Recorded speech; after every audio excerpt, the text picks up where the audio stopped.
Στατιστική με την αριθμομηχανή των Windows 7. Από το μενού προβολή επιλέγω στατιστικών. Εμφανίζεται έτσι η αριθμομηχανή για στατιστική. Καθαρίζω τη στατιστική πατώντας CAD. Δίνω μία-μία τις μετρήσεις πατώντας το Add. Στο παράθυρο φαίνεται κάθε φορά πόσες μετρήσεις έχω δώσει.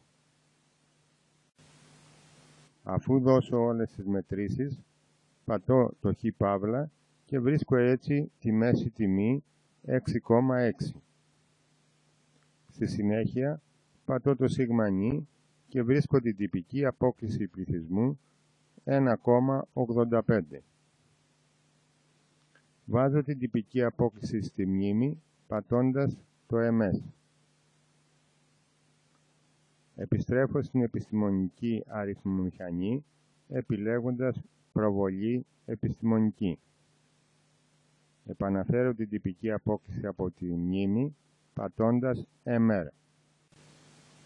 Διαιρώ την τυπική απόκλιση με την τετραγωνική ρίζα του νι-1, όπου νι ο αριθμός των μετρήσεων. Έτσι βρίσκω το μέσο σφάλμα της μέσης τιμής σίγμα 0,9.